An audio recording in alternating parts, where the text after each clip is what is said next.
So I'm Mick Hawes and from Builders Business Black Belt, speaking with Katie Crismail-Marshall and Steph Campanella, and we have decided to get together to put some thoughts together for builders and trades-based businesses about some fairly critical ideas on how to improve their business and help you to understand the common and often costly mistakes that happen that are completely unnecessary in a trades-based business. So I'll talk about what I do in just a little while, but I just want to introduce firstly, Katie, tell us a little bit about yourself. I know that you're a published author. You've written the Profit First for Tradies, which we give out to all of our member builders, and they absolutely love it. Yeah, so my name's Katie Crismail-Marshall, and as Mick said, I wrote Profit First for Tradies here. There it is. And I work specifically with tradies to help them, what I call, become permanently profitable. So no matter what crisis is happening at any point in time, that their business can weather that storm. And we do that in a number of ways, and one of the main parts of that puzzle is by implementing Profit First in their business. Yeah. And the cool thing, and I encourage everybody to get a copy of that book, the cool thing about it is, because I didn't know Katie a long while ago, I met Mike Michalowicz, who wrote Profit First, became good mates with him, and it just changed everything. Profit First changed everything for us and our members. But the biggest struggle that we had was massaging it and modifying it so it worked for a trades-based business, because it's just in its pure form, it doesn't seem to work as well. So Katie's done an amazing job at modifying it and helping trades-based businesses be able to enjoy the benefits of it. It's fantastic. Steph Campanella, tell us about yourself. What do you do? How do you help the trades businesses? Hey, I'm Steph Campanella, and we run Tradies Go, and we have a system that we implement so that we can fix the foundations, we can fix the positioning and the automation. So that means that the foundation is secure and solid, and we can actually build off it, how a builder might think of a foundation. We fix the positioning, so obviously ranking, paid ranking or organic ranking, but then also automation, so that once you do get those great positions in Google, you actually attract the best customers with bait pieces and calls to action, and make sure that your website's being held accountable and actually, keeping all those leads and keeping you organized. So it's the triangle. Yeah, absolutely. And that's what we were talking about in our pre-conversations, and I guess we'll talk about that in a minute. From what I do, for the people who don't know me, we have an organisation called Builders Business Black Belt, specifically for custom home builders, and we just help them change their business so it gives them what they wanted when they started, which was sort of more financial freedom, more time freedom, enjoy themselves a whole lot more. You speak to most builders, in fact, most trades people, pretty much anyone who started a business with that thought process, it very rarely comes to fruition. It's never their life. So we work really hard to give our builders a lot more profit, a lot more freedom, a lot more fun and meaning, and we have a great time doing it. And I, as I said, use Katie's Profit First for Tradies for our team, for our members, because it just makes such a difference. And Steph also has started looking after our search engine optimization and the website, because we were in the bush somewhere, we were in the jungle, we were in the dark forest somewhere where we had a website, thought it was a pretty good website, but no one else could see it. So what we intend to do in this conversation is talk about the three major parts of a business. And so I'm going to hand it over to Steph in a sec to talk about the three major things that she sees that can really harm a trades-based business's ability to generate quality leads. If you can generate quality leads, it can eliminate a whole raft of other problems and sins in your business. If you're dealing with with poor quality leads, with horrible people who don't want to pay, they want to bargain shop and tyre kick and all of that sort of stuff, they waste your time. So being able to attract quality leads is absolutely essential. For my part, what I want to share with you today is the qualification process. And if you haven't got a good qualification process, you can get a good quality lead, and you can miss out on converting that lead into a customer. So you've got to have a good qualification process to eliminate the time wasters, the tire kickers, and educate your customer into how to work with you to get the absolute maximum value and the best quality experience. And then, of course, we want Katie to help us to understand, if we've got great leads and we've got great customers and we're making money, how to keep it. Because there's not much point if it's going in one hand and out the other. If it's slipping through your fingers, you're working really hard, you potentially got a great business, but you've just got to keep on that bike and keep pedaling and pedaling, because you're not building any sort of wealth in the background. You might be making it, but you're not keeping it. So we want Katie to give us the secrets of those. And before we got on, we were kind of talking that these three things are like a triangle, and each of them are so important to hold the other part of the triangle in place. If one disappears out of the equation, the others collapse. And that's how we see these things. So we want to go through each of these things, identify what the major issues are, what the solutions are, and then after that you guys can reach out to any one of us to get some help. So hope that makes sense.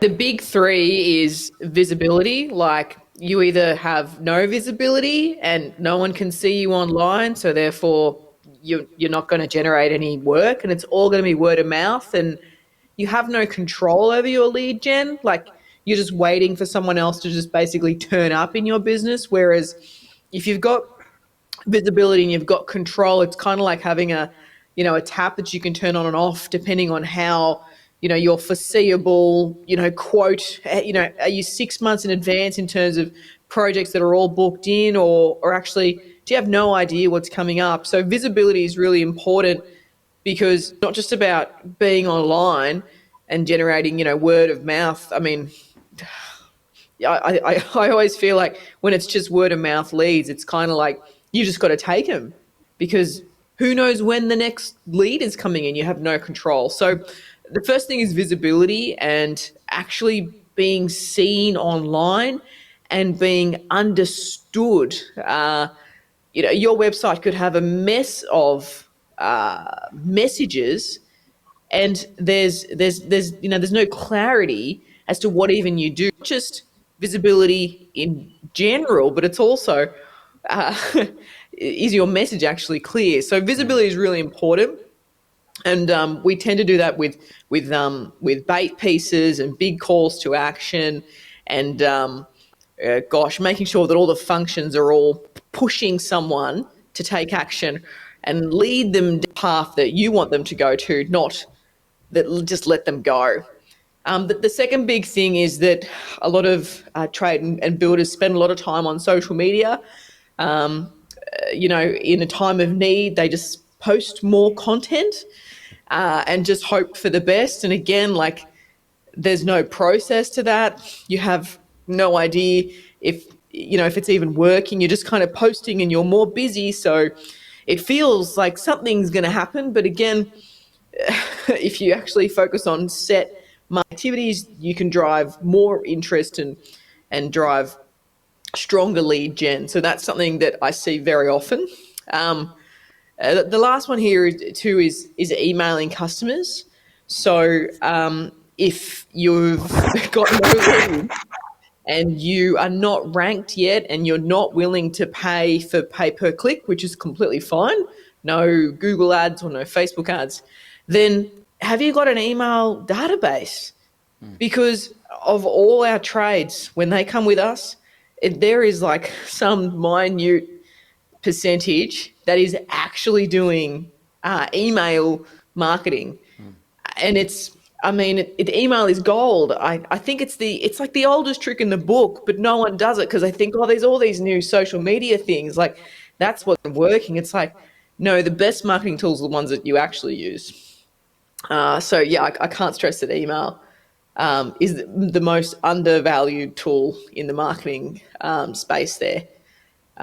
So yeah, that's kind of my three. And every call that I have with a client, it's like, we're doing the work, but is it profitable? Like, and there's Katie there that can help with understanding if you're actually pricing correctly.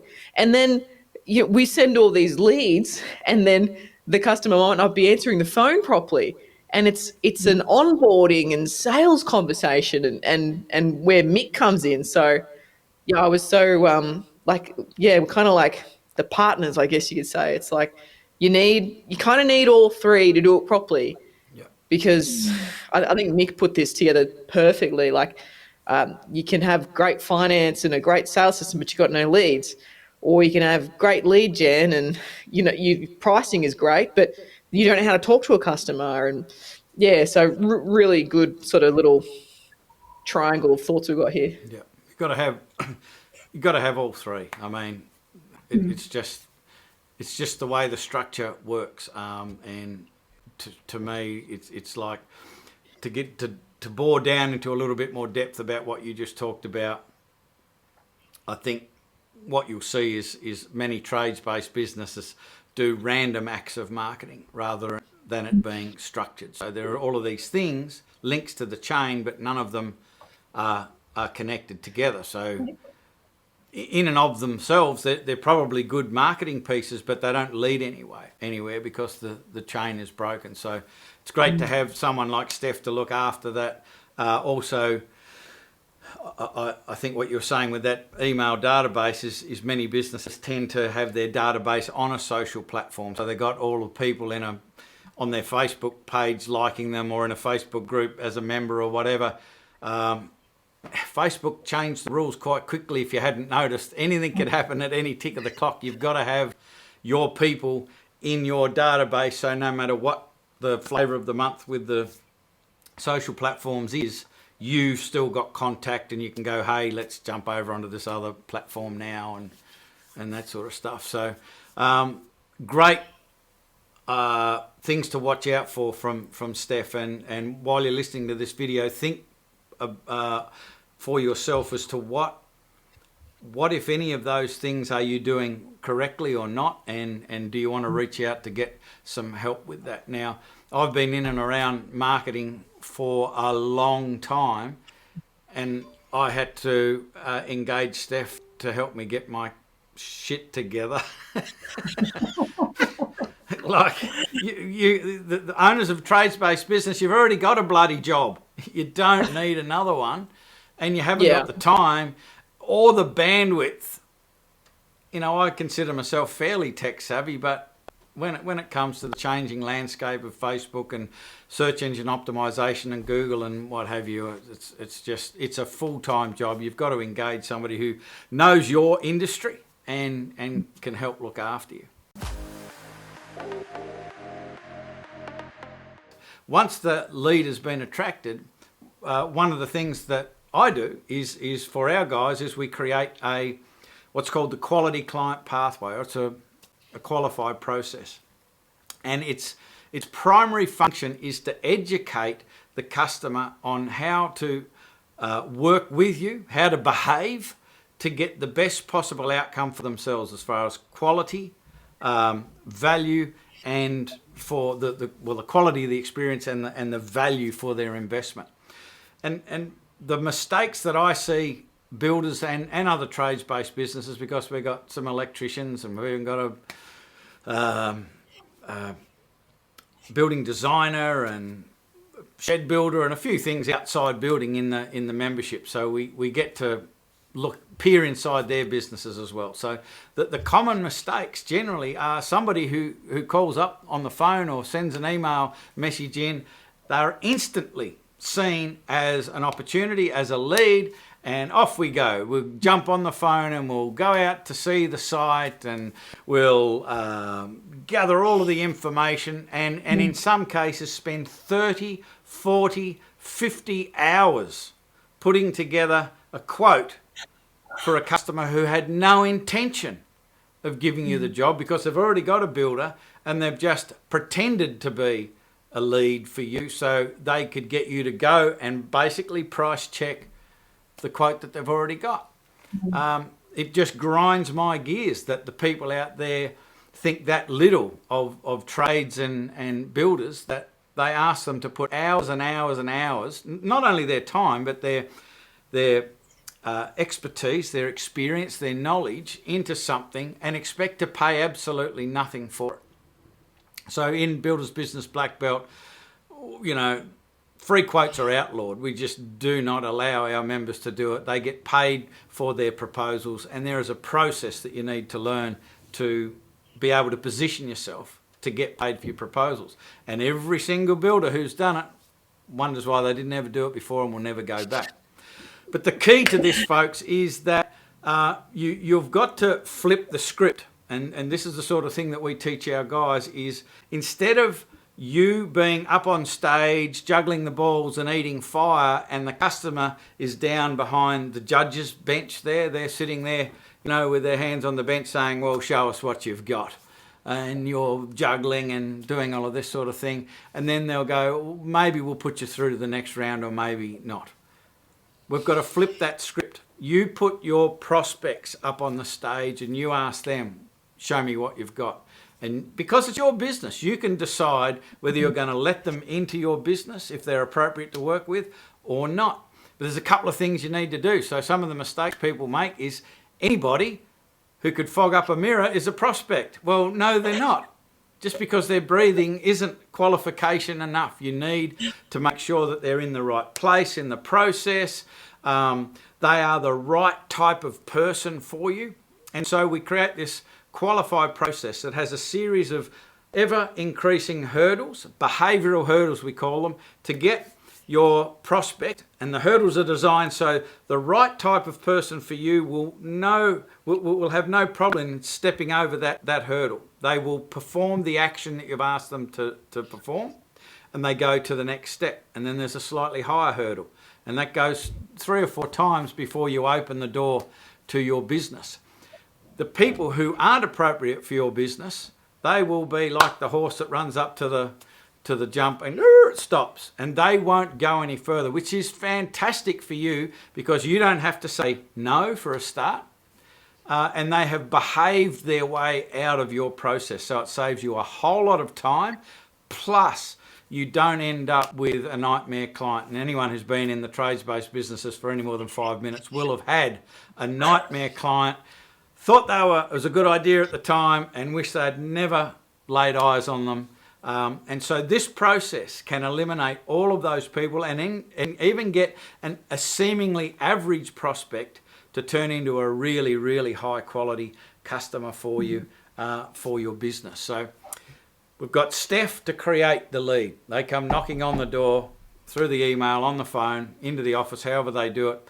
And then we put them through this process so they become a good quality customer. We do the build for them. They pay us. And guess what? We've got some profit left over. This is when we hand pass everything to Katie. Because, and I don't want to steal your thunder at all, Katie, but I just quickly want to say, because coming from a place where I was a business coach, and before we were called Builders Business Black Belt, we were called UncoverHiddenProfits.com. That was the name of the business. And we used to have a podcast and all of that sort of stuff. So I had a big backdrop with Uncover Hidden Profits in 2-foot high letters on the wall. And it was just near my desk. And it was the weekend that I was reading Mike Michalowicz's Profit First. I'd been in business for about 18 or 20 years at that stage. And I read Profit First. And I looked up at the wall. And it turns out I didn't even know what a profit was. I felt sick to the point where I thought I was going to lose my lunch. Like, I was so disgusted in what I had done in the last 18 to 20 years with our financial decisions. Fortunately, I went pretty quick from disgust to excitement once I started to understand there was a pathway forward. And we started to implement it straight away, and it has changed everything. I can't tell you, and I don't want to tell you because it sounds like I'd be boasting if I said, this is where we were, this is where we are now, you know. You'd get sort of slashed down with the old tall poppy syndrome thing. But I can't recommend to anyone profit first. I can't recommend it enough, and particularly with Katie, because that's been the biggest challenge we've had, is massaging and modifying profit first so it works for a trade-based business. So, and that's a good point about having those consistent numbers coming in with your referrals, being paid to get the right client so that you do make money. Because one of the things I see is the tradies think if they just get another job, if they just get a bigger job, the profit side of things will take care of it themselves, and they won't. And like we said, coming back to that triangle, if you don't get all three sides right, it's not going to work. So I always explain profit first in the way of we don't go to site and build a house unless we've got a plan. We don't, go and do a reno unless we have a plan and we all know what is doing which part and at which time. And what I think as business owners, what has failed to be taught to us is a plan to manage our money. And that's exactly what Profit First is. It's just a framework that we use to manage our money properly, to pay ourselves first and to pay ourselves a profit. And the things I see happen time and time again, and everybody thinks that they're the only one. They think that everybody else is doing amazing. They see everybody else, their mates with the cars and the boats and the bikes and so on, and they think, there's a lot of shame, I guess, around thinking that they're not doing as well as the next person. I have had the fortune to look into hundreds of trades businesses, and majority of them are suffering the same as everybody else. They just look like they've got it on, but like you think you're at a certain spot, and then all of a sudden one day you're actually like, oh no, it's not right, I'm not making any profit. So the three things I see go wrong. Say what profit is first, and the reason I want you to explain that is because I didn't know what it was, and I thought I was reasonably intelligent but still didn't understand what real profit was. And yes, the reason I want you to share that is because through Builder's Business Black Belt, when we get a new member on, we put them through a profit first financial health check. And the shocking result of that is, we've been doing this for a long time now. We have not had one builder go through that financial health check. Not one of them has been profitable. And I mean not $1 of profit. They thought they had profit because the profit and loss sheet said they had profit. But when you read profit first and measure it that way, none of them were profitable. And that's why, or at least one of the big reasons why we go into business. So explain profit. So as Mick was just saying, so there's profit from an accounting perspective on your profit and loss. And when the accountant gives you those at the end of the year and he tells you you've made a profit, that's a paper profit. Everybody's first thought is, shit, where is that money? Because it's not a bank account. And then they continue on doing the same thing year in and year out, and they've still got no money left over. When we talk about profit first and profit from that perspective, we're talking about setting a specific amount aside for your profit as your reward for being the business owner and taking all the risks that there are to be the business owner, which is different to our wages. Our wages is our wages for the job we do in the business. You might be on site, you might be in the office, whatever that may be. So we have to make sure that we set a specific amount aside for profit first. What the formula is from an accounting perspective is sales minus expenses equals profit. So it's a leftover afterthought. What Profit First does is says sales minus profit equals expenses. And just that small shift means that we are putting our focus and our importance on actually planning for a profit in our business rather than seeing what we've got left over at the end. Because when we see what we've got left over at the end, we are not profitable. The hope strategy. Yeah. I hope something's left. It'll be different next year. And the next year rolls around. It'll be different next year. No. Here's the tip, Groundhog it's not. Day. Yes. And so the reason why it's not different is because businesses don't prepare their business to be profitable.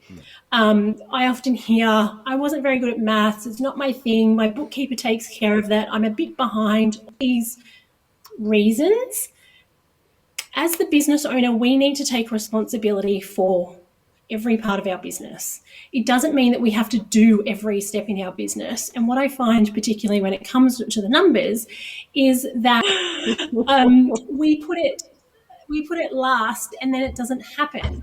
So we need to make sure that we have our bookkeeping under control, that we are using, if I only go in my bookkeeping with my bookkeeping clients, so whichever system is fine, but that you're using Xero to its most efficient way. There is, again, when we take on new bookkeeping clients, we do a full review of their Xero, and I'm yet to have a Xero file where we haven't been able to implement so many different automations and efficiencies that make such a difference in their business because we know the numbers are right. So we have to prepare for that. We can't, again, just hope that our accountant's going to do our bookkeeping every quarter, or that the bookkeeper's going to keep it up to date, or that whoever's job it is, it's just going to happen. We need to make sure that we plan to put checks in place to make sure that those things happen.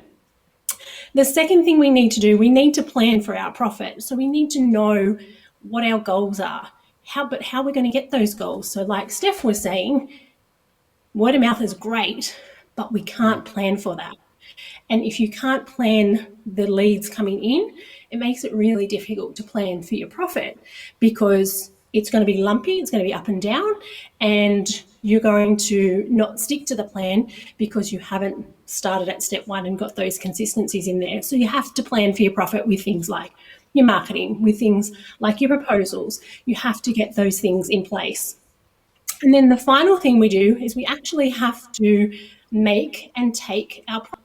What Profit First will do in your business, it will show you very quickly, in most instances, that you're not profitable, and it will show you where. And for many people, that is not fun and not super exciting, because many of them have been in business for so long and they've managed to get by, and they've managed to get by, and they've managed to get by, but they're actually not profitable. And by following the Profit First framework, it makes it really easy to see which areas of your business you need help in first, so that you have a plan, rather than going, I'm going to go over here and fix my sales problem. Oh, hang on, no, it's a marketing problem. Oh, hang on, no, it's a this problem. Profit First will show you exactly where the problem is, and then you can go in and fix that problem, or have that specialist fix that problem for you, so then you are consistently and permanently profitable. Yeah. And I think one of the important things that you've just mentioned right there at the end was you might know what you need to fix, and then you sort of said you could fix it, or you could get an expert to go fix it. We all have been coached at some level by Taki Moore. He's my business coach. I know he's yours, Katie. Steph knows of Taki as well. Business coaches need business coaches as well. And just on that as well, I think people forget that, and I tell clients all the time, I have a business coach, I'm part of Taki's group. I also have a Profit First mentor. Yep. So I teach this to people all day, every day, but I still have a Profit First mentor who helps me keep on track, because it's the accountability, it's the focus that we all need at no matter what level, and that surprises people. Yeah. But it's vital to our businesses. And I think the important point to take away from that as well is Taki always teaches us to ask who, not how. Yes. Because how do I fix the problem? well, you've got to learn how to fix the problem, and you normally have to pay to be taught or pay for a bit of software or you've got to pay to fix the problem, and it takes your time and your mental energy and all of that sort of stuff. Asking who instead of how is, you have to pay, yeah, but it's significantly cheaper because it doesn't take your time, it doesn't take your bandwidth. They'll do a million times better job than you ever would because you're a builder or a sparky or a plumber or some other trades, and you're not built to do that stuff. So always ask who, not how. To that point, what I'd love to do is sort of go around the circle again, and ask Steph, what's the first step that somebody needs to take to get a hold of you? What's the go? Like they reach out to you, and how do they do that? And once they do, what are the steps that happen for them after that? Yeah, sure. So tradiesgo.com.au, there's an apply for a call section there, or you can go to the Accelerate page, the Accelerate system page, and read about our program and how it works and success stories and all that sort of stuff. And are you the right fit? So there'll be a form that you need to fill out that tells us a little bit about your business and at what level you're at, because we aren't for everyone. And I'm completely upfront with that. Like we can't solve everyone's problem depending on where you're at in your business. So the best thing to do is to obviously apply for a call. We'll go over a 45-minute game plan call and just go through everything that's going on with the business and where you're at, what you've done before, what you've tried. And I can I won't diagnose, but I can see at where you're at and if your core problem is what we solve. And if it is what we solve, then we can offer you a spot in our program. And again, because we can't take too many trades or builders on in any one area, because that would just be like malpractice. Like, how can we take 5 plumbers on that all Sydney plumber? Like, I mean, we would know everyone's secrets and be working bids against each other. So that would just be stupid. So we choose, I guess, the cream of the crop or the best client for us to work with that we can actually make an impact with. And then off we go. We get into the whole getting started and taking over and all that sort of stuff. And there's always lots of amazing stories that happen when that happens. So that's kind of our on-ramp, I guess you could say. Yeah, perfect. And just to add to that, if you're thinking, oh, maybe I don't need that sort of stuff, you'd be really wrong. You'd be very, very mistaken. Because I know that because I thought that. And I thought it for a long time, and I've missed out on so much opportunity because of it.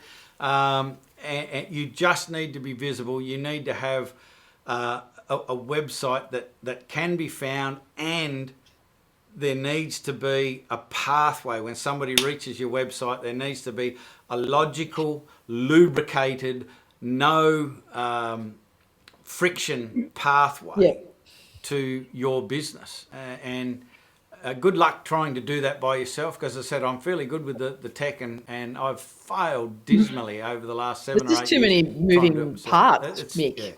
And this is the thing, like, you might get a marketing team and they'll just do that one bit. They'll just do pay per click and they won't fix the website, or they'll just do optimization and they won't fix anything. Like, it's just, we just can't do it like that. We do it the whole thing all at once because we just want it done properly. Yeah. Like, whole enchilada. Yeah, fantastic.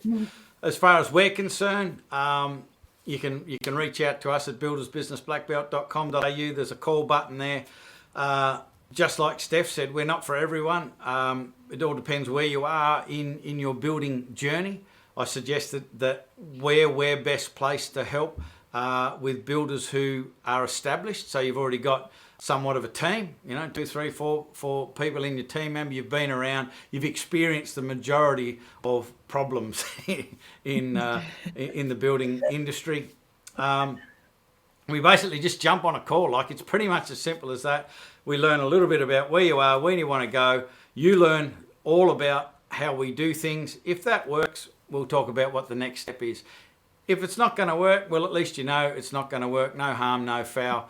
But let's at least have a conversation and let us point you towards the resources that can make a difference. Even if it's not working with us, there are a gazillion things we can still help you with, and point you in the right direction towards those resources. So that's how we do it. Katie, do we just drop round to your house? What's the story with you?